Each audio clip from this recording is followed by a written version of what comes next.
Suatu ketika Ali radhiyallahu an ketika menjadi khalifah di Kufah, ketika dia berkhutbah, tiba-tiba ada seseorang yang bernama Sa'sa'ah bin Suhan al-Abdi radhiyallahu an bertanya kepada Ali radhiyallahu an.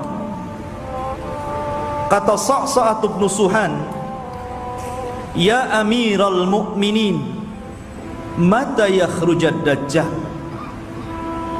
Wahai Amirul Mukminin, kira-kira kapan munculnya dajjal itu? Maka Amirul Mukminin Ali radhiyallahu an beliau mengatakan, "Wahai Sa'sa'ah, engkau bertanya kepadaku sesuatu yang sangat besar, maka akan aku jawab, dan tolong ingat-ingat jawabanku." Maka Ali radhiyallahu an mengatakan, "Idza amatan nasus salawat," apabila manusia sudah mulai meninggalkan salat, "wa adaa'ul amanah," apabila manusia sudah melalaikan amanah, "wa kana al-hilmu dha'fa wal-zulmu fakhra," dan ketika sifat lemah lembut sudah melemah di hati manusia, kemudian kezaliman semakin menguat dan menjadi sebuah kebanggaan, maka di situ Dajjal akan keluar. Kemudian kata Ali radhiyallahu an, "Wa umara'uhum fajarah, wa wuzara'uhum khawanah, wa a'wanuhum zalamah, wa qurra'uhum fasaqah." Dan ketika para pemimpin yang diangkat adalah pemimpin-pemimpin yang bejat, kemudian para menterinya adalah para pengkhianat-pengkhianat bangsa, dan para pendukungnya adalah orang-orang zalim, dan para ulamanya menjadi ulama-ulama ulama-ulama yang fasik. Maka ketika itu Dajjal akan keluar. Kemudian Ali radhiyallahu melanjutkan, "Wa dhahara al-jawru wa fasaz zina wa dhahara ar-riba wa quti'atil arham." Dan ketika kezaliman dan kelaliman menyeruak di tengah-tengah bumi ini, kemudian menyebarnya zina, tampaknya riba, dan orang sudah mulai memutuskan silaturrahim, maka itu juga alamat telah dekatnya munculnya Dajjal. Kemudian kata Ali radhiyallahu an, "Wattukhidatil qainat wa syuribatil khumur." Dan ketika manusia sudah mulai memanggil-manggil para penyanyi untuk menyanyi, kemudian khamar diminum secara bebas. Artinya di sini ikhwatu fiddin, maka kalau itu terjadi maka telah dekat kemunculannya.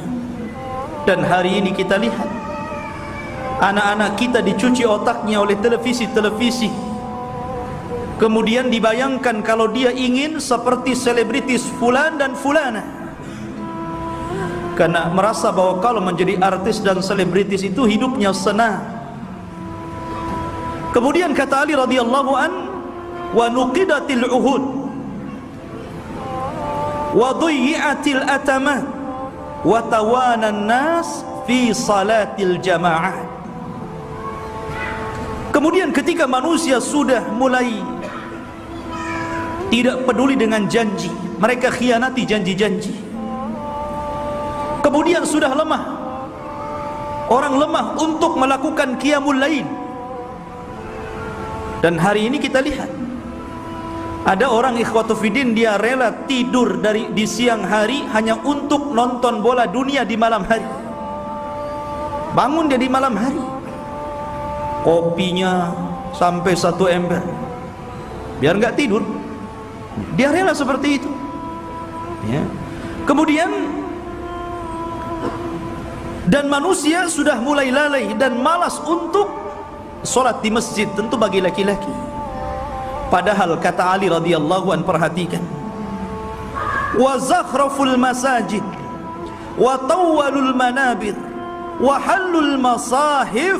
Padahal masjid pada hari ini kita saksikan hampir semua masjid itu tidak ada yang jelek, semua bagus, besar-besar, indah-indah. Tapi kemana orang-orang yang sholat di dalamnya? Kemudian menara tinggi-tinggi. Sampai sekarang mencari masjid, mengenali masjid itu lebih mudah dengan cara apa? Melihat menara. Oh, di sana ada masjid. Dari mana antum tahu? Tuh menaranya. Artinya orang dimudahkan untuk mencari dan melangkahkan ke masjid. Karena apa? Tidak disusahkan orang cari masjid, tapi orang malas ke masjid. Kemudian juga mereka mulai meninggalkan mushaf. Padahal cetakan Al-Quran itu hampir setiap tahun dicetak, disebarkan di mana-mana. Quran itu tidak sulit untuk mendapatkannya, tapi orang malas membaca Al-Quran. Ada yang mengatakan nunggu Ramadan katanya, karena ada tadarus. Sampai Ramadan enggak juga baca Quran. Kemudian kata Ali radhiyallahu an, apabila ini sudah terjadi, maka dekatlah munculnya Dajjal. Kemudian Ali melanjutkan, wa akhadur rusha wa akalur riba wasta'malus sufaha wastakhaffu bid-dima. Ketika manusia sudah mulai mudah untuk memakan rasuah, sogok menyogok. Di negeri kita ini korupsi itu bukan hanya tingkat level atas saja, level bawah pun sama. Bahkan antum buat KTP saja kadang-kadang ada pelicinnya ya. Bahasa rasuah itu kan bahasa pelicin katanya. Kalau ingin licin pakai oli saja lah. Jadi ikhwatu fiddin yang dimuliakan Allah Azza wa Jal, dan ini sudah banyak di mana-mana. Hampir semua sektor pekerjaan itu mesti ada rasuah. Padahal Rasul mengatakan ar-rasi wal murtasi finnar. Orang yang memberikan sogokan, orang yang memakan sogokan sama-sama di neraka. Wa akalur riba, dan orang sudah gemar memakan riba. Bahkan ada orang yang enggak mau kerja dengan cara menyimpan uangnya di bank-bank konvensional. Dia hanya makan bunganya saja. Bahkan riba di hari ini subhanallah luar biasa. Karena riba itu mudah didapati hampir di semua tempat. Di tiang listrik ada riba, di pohon pisang ada riba, di pagar-pagar orang ada riba, gitu kan. Silahkan pinjam dengan gadekan bunga kecil katanya. Jadi semua orang terlibat dengan riba. Kemudian ketika manusia sudah mulai menjadikan para pemimpin-pemimpin yang jahil, pemimpin-pemimpin yang bukan bidangnya, dia letakkan di situ. Harusnya ketika Anda mencari pemimpin atau pengurus untuk memimpin sesuatu, cari pemimpin-pemimpin yang layak dan bisa mengurus urusannya. Contoh saja umpamanya yang paling mudah pesantren ataupun yayasan. Kadang orang-orang mencari pemimpin yang bukan orang-orang ahli agama. Macam mana orang yang bukan ahli agama memimpin pesantren yang notabene di situ diajarkan Al-Quran dan Sunnah? Jadi apa itu pesantren jadinya? Ini okelah pesantren-pesantren. Nah yang lebih dari itu seperti kepala desa, lurah, camat, bupati, sampai kepada presiden.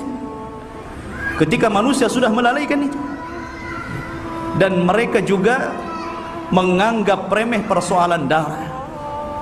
Kalau orang sudah menganggap remeh persoalan darah, ikhwan, maka itu alamat telah dekat keluar Dajjal. Anda bisa saksikan hari ini di medsos, setiap hari kita mendengar ada orang yang membunuh dan ada orang yang dibunuh. Sampai sering saya katakan, orang yang membunuh bingung kenapa bisa membunuh, orang yang dibunuh lebih bingung lagi, kenapa Anda membunuh saya? Apa alasan saya Anda bunuh? Makanya bayi-bayi yang dibuang itu kemudian meninggal dalam kardus, meninggal di solokan, meninggal di tong-tong sampah, meninggal di parit-parit, itu di hadapan Allah akan datang ke hadapan Allah dan mengatakan wal mau'udatu su'ilat bi ayyi dzambin qutilat. Atas dosa apa kau bunuh aku?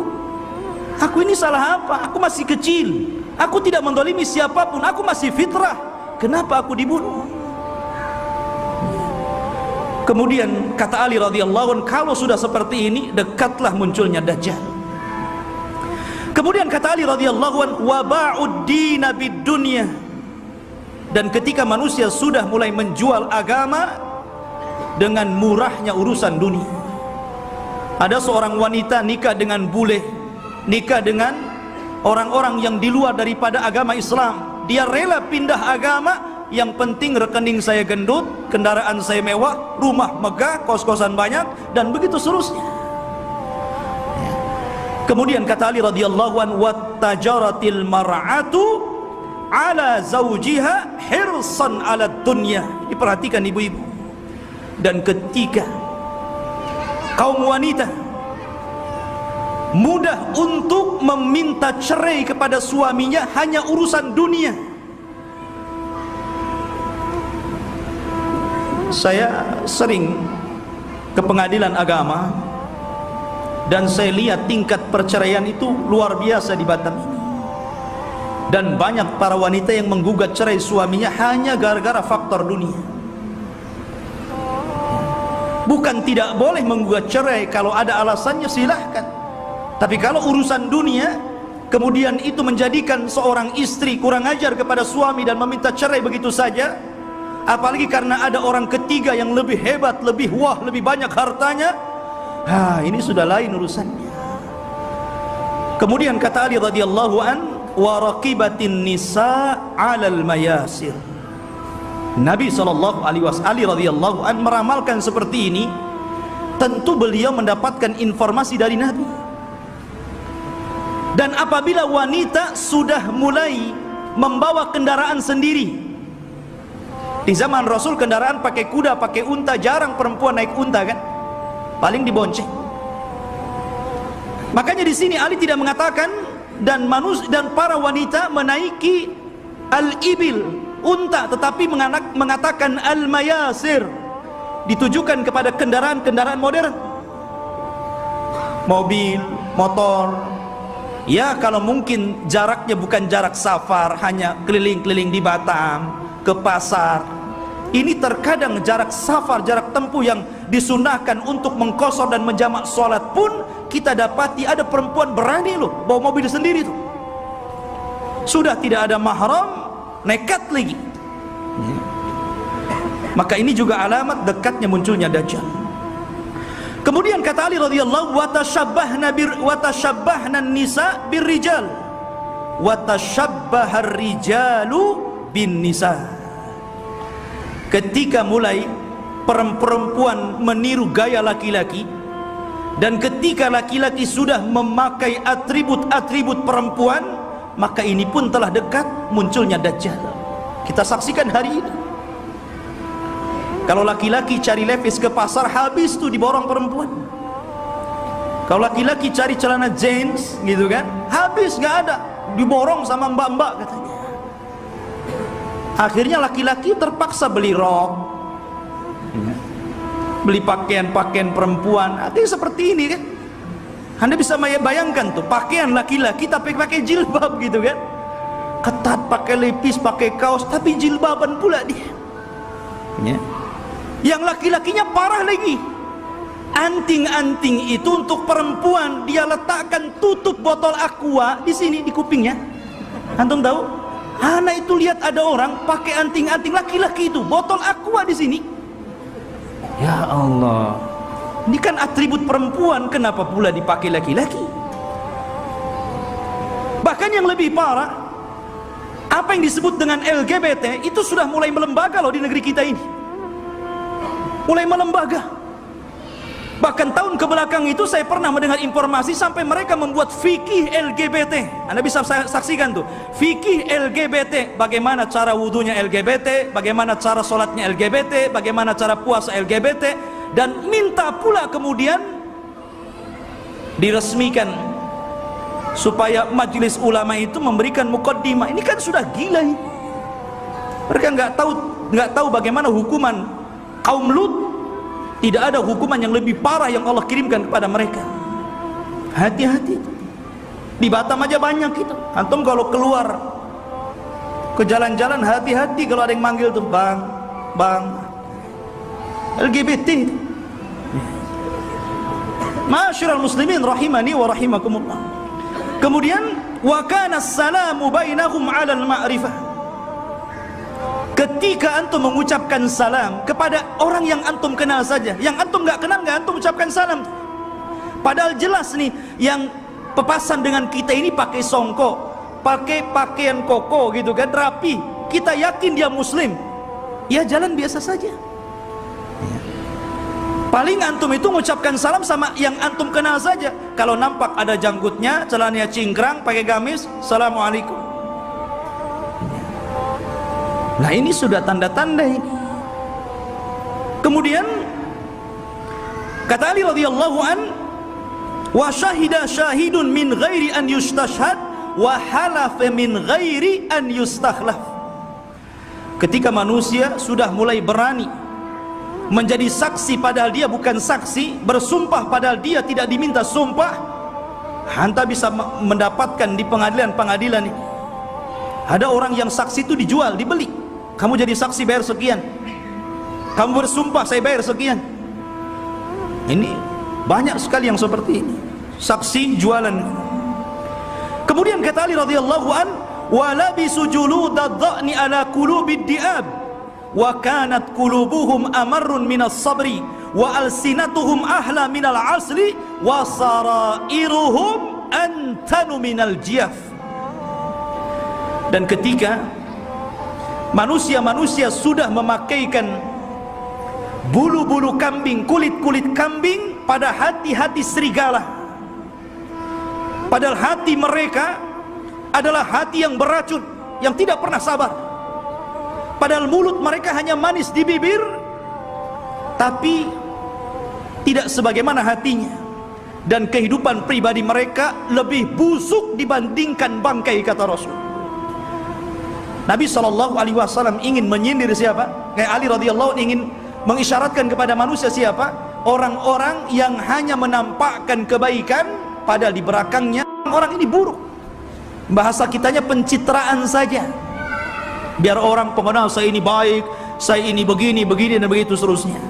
Dan zaman sekarang subhanallah, nyalon RT saja itu janjinya banyak. Itu baru RT itu. Nanti gang ini kita aspal, nanti solokan ini kita perbaiki. Habis jadi RT wassalam kan begitu. Kemudian wal tumisal fiqhu li ghairi din wa unkiral ma'ruf wa urifal munkar. Dan ketika manusia memberikan kecerdasan mereka bukan kepada urusan agama, ketika itulah maka manusia akan mengingkari yang ma'ruf dan mereka akan cenderung melakukan mungkar. Kan banyak ikhwan, kita sebagai orang tua tentu kita bisa melihat potensi anak. Anak saya ini cerdas, hafalannya mudah, ya. Harusnya kalau orang tua sudah tahu anak ini ada bakat kecerdasan, arahkan ke agama. Mumpung mereka masih bisa merekam gitu kan. Kalau sudah tua, susah, ibarat menulis atau mengukir di atas lautan gitu kan, di atas air. Ya nggak mungkin. Tapi kalau mengukir di atas batu sih masih berbekas. Maka dari sini ketika kecerdasan bukan kepada urusan agama, tapi untuk urusan dunia, maka orang pasti akan mengingkari yang ma'ruf dan akan melakukan kemungkaran. Kata Ali, kalau sudah tersusun beberapa masalah ini, maka pasti kedekatan munculnya Dajjal sudah dekat. Fan najatun najah, hati-hati kalian, selamatkan diri kalian dan selamatkan diri kalian.